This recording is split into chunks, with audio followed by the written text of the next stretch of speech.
And the scale of the offence and the collapse... I just want to interrupt I'm sorry, it's absolutely no good interrupting to say it's not true. I am telling you categorically, he has deeply offended our special forces, our soldiers and others. He should apologise and he should honour the fallen. Excuse me. What you just saw wasn't a disagreement. It was a moral collision. This wasn't about party politics, messaging, or spin. This was about dead British soldiers and how casually their sacrifice was brushed aside. And when that was challenged, there was no clarity, no correction, no humility, only deflection. And everything that follows flows from that moment. Well, let me bring in now Carla Sands, who is a Trump supporter and former US ambassador to Denmark in his first term. Good evening to you. Donald Trump said, just to repeat his words, Donald Trump speaking of NATO allies, including Britain, they'll say they sent some troops to Afghanistan, and they did. They stayed a little back, a little off the front lines. That's just not true, is it? Well, so President Trump is dealing with a lot of issues. There are global issues. He totally respects the troops and their sacrifices.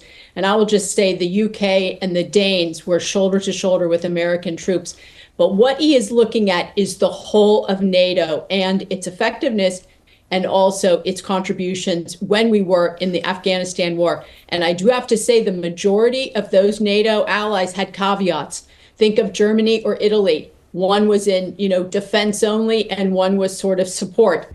Listen carefully to how this begins. The question is precise. The answer immediately widens the frame. That's not context. That's evasion. And there are many other countries that were not willing to go shoulder to shoulder. So he's looking at the big picture, not singling out the brave UK troops. And I've met those veterans. They are wonderful people in the UK, in Denmark. But if I could, I think he is looking at strengthening NATO. And when he talks about that, he talks about it in a way that the U.S. troops. But with respect, Carla, Carla, that isn't what he was talking about. He was talking about what happened in Afghanistan.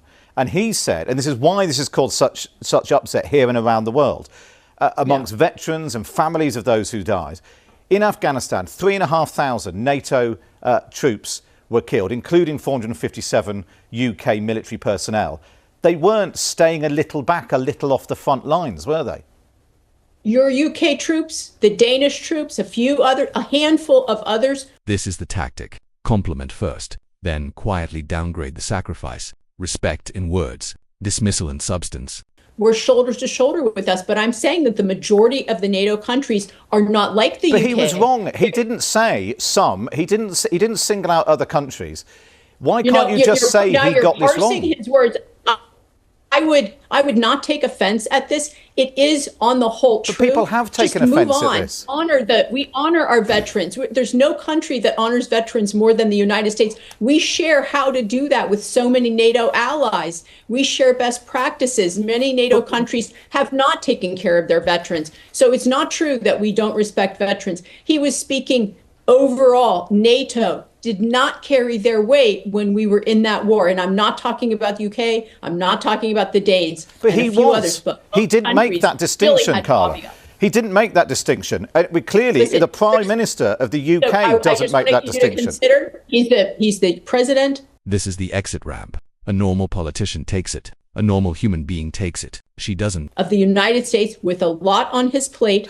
He may not have said it the right way. That's not an excuse for not knowing that hundreds of people from outside the UK, from outside the US, that's not an excuse for not knowing how many, hundreds of soldiers and troops from outside the US were killed. I'm sorry. He doesn't know every detail about every allied nation. Well, maybe he shouldn't be talking about it then. Overall, it was true. I'm sorry to say, overall, the NATO allies, most of them had caveats and did not go shoulder to shoulder with us like the UK and the Danes did. Let me bring in Steve Baker. I'm sorry, because I'm afraid in politics some stuff really does matter. 14 years I've been doing it, and I have to say, with things like this where people have laid down their lives, of course what you say about he's busy, he's got other things on his plate.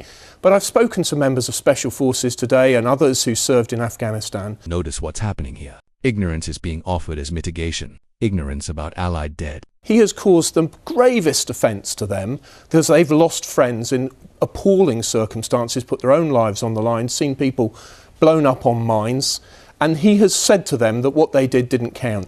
And the scale of the offence and the collapse... I just want to interrupt I'm sorry, for a second. it's absolutely no good interrupting to say it's not true. I am telling you categorically, he has deeply offended our special forces, our soldiers and others. He should apologise and he should honour the fallen. Excuse me. We honour them, and I will just say this. If you look at President Trump and every other U.S. president in your lifetime, you will not find one who honors our military more and wants to stop the killing in the world. He has achieved so many ceasefires, and he's looking to end this war with Ukraine and Russia. No other world leader was attempting to do this until Donald Trump was elected president of the U.S. This is no longer analytical. This is ethical, and that's why the pressure changes. His Starting words, in January a year ago. It's true. His words speak for themselves. They have been heard with great weight, and they've caused huge offence. Carla, given the offence... In my part, I apologize on his behalf for the offence, but I will say this.